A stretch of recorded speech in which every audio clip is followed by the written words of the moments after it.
Alright, so I had a couple people ask me to do number 4 from last night's homework, just to make sure that everybody knew how to do this for the test tomorrow. So basically the question says, for what values of k does the equation 2x squared minus kx plus 8 equals 0 have a repeated root?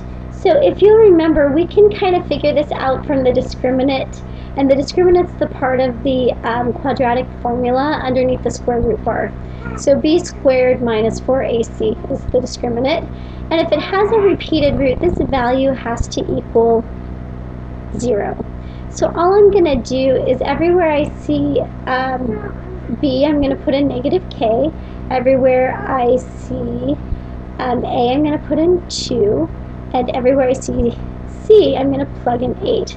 So I end up with negative k, quantity squared. Remember, we're plugging the whole b value in, that's why the negative is being squared too, minus 4 times a times c, so 2 times 8 equals 0.